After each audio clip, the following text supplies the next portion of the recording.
చంద్రబాబు నక్కచిత్తుల కారణంగానే వాలంటీర్లు పింఛన్లు ఇవ్వలేకపోతున్నారని మండిపడ్డారు మాజీ మంత్రి కొడాలి నాని.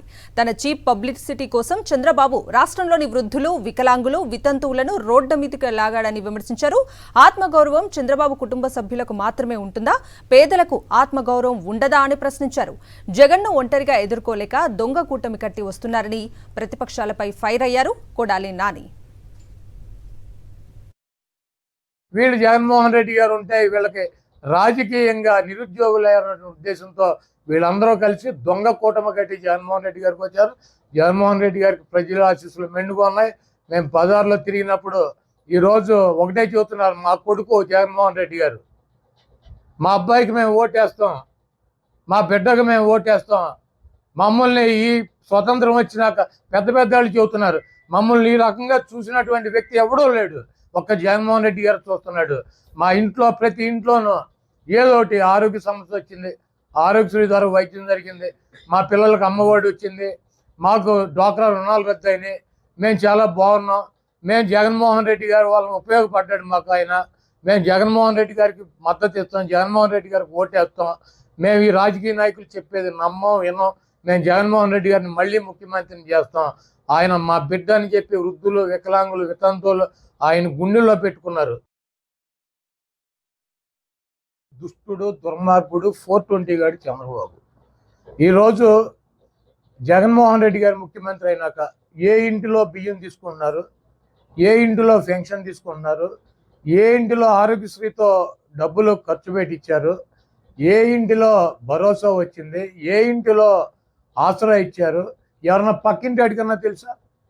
ఆ కుటుంబానికి ప్రభుత్వానికి తప్పించి ఈరోజు దుర్మార్గుడు చంద్రబాబు నాయుడు చీప్ పబ్లిసిటీ కోసం వృద్ధుల్ని, వికలాంగుల్ని, వితంతువుల్ని అందరినీ కూడా రోడ్డు మీదకి లాగి వాళ్ళేదో ప్రభుత్వం నుంచి లబ్ధి పొందుతున్నట్టు చూపించి ఇన్ని లక్షల కోట్ల రూపాయలు పేదలకి పంచిపెడుతున్నటువంటి జగన్మోహన్ రెడ్డిని ఓడించాలి, ఈ రాష్ట్రం అభివృద్ధి చెందట్లేదని చెప్పి దుర్మార్గపు మాటలు చెప్తూ దొంగ కూటములు కట్టి ఎన్నికలకు వచ్చారు. ఈరోజు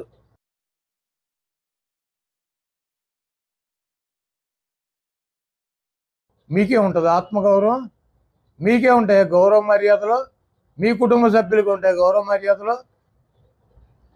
ఒక వికలాంగుడిని రోడ్డు మీద నడుచుకుంటావు, లేకపోతే రోడ్డు మీద నలుగురు మోసుకుని వెళ్ళి పెన్షన్ ఆఫీస్కి తీసుకెళ్ళి ఇవ్వాల్సినటువంటి కర్మ పట్టించింది ఎవడో నువ్వు కాదు. ఒక వితంతువుని రోడ్డు మీద నడుచుకుంటూ వెళ్ళి ఆఫీస్ దగ్గర వెయిట్ చేసి పెన్షన్ తీసుకునేటువంటి కర్మ పట్టించింది నువ్వు కాదా. ఒక వృద్ధుల్ని 60 సంవత్సరాలు దాటినటువంటి వృద్ధుల్ని ఇంటికాడ చల్లగా ఉండాల్సినటువంటి వృద్ధుల్ని మండు టెండలో మలమల మాడుస్తా వాళ్ళ ఆత్మగౌరవాన్ని దెబ్బకొట్టినటువంటి వెధవే 420 గాడి నువ్వు కాదా. ఈ రాష్ట్ర ప్రజలు గ్రహించండి, ఎస్సీ, ఎస్టీ, బీసీ, మైనార్టీ, అగ్రకులాలు ఉన్నటువంటి పేదలు, ప్రభుత్వం మీద ఆధారపడేటువంటి ప్రతి వ్యక్తి కూడా ఈరోజు జగన్మోహన్ రెడ్డి గారు మీకు ఇచ్చినది ఆత్మగౌరవం. మీ ఇంట్లో మీరుంటే ప్రభుత్వం నుంచి వచ్చేటువంటి స్కీములు డిబిటీ ఆయన బటన్ నొక్కుతాడు, మీ అకౌంట్కి డబ్బులు వస్తాయి. మూడో గంటకి తెలుసా,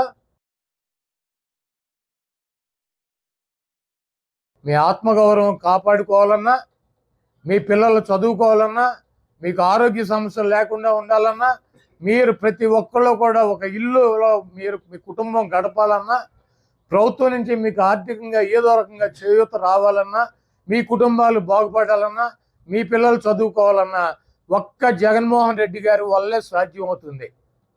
ఈ రాష్ట్రంలో జగన్మోహన్ రెడ్డి గారు తప్పించి ఈ స్కీములు కానీ ఈ ఆత్మగౌరవాన్ని కానీ కాపాడగలిగినటువంటి వ్యక్తి ఈ భూమి మీద పుట్టల. ఒక్క జగన్మోహన్ రెడ్డి గారే కాపాడగలడు. ఈరోజు పబ్లిసిటీ పిచ్చితో, అధికారం ఉన్నట్టు కావాలన్నటువంటి దాహంతో సొంత మామను వెన్నుపోటు పడిచినటువంటి దుర్మార్గుడు చంద్రబాబు నాయుడు. వీళ్ళందరూ కూడా అక్రమ కలయిక, ఇది అక్రమ సంబంధాలతో కలయిక.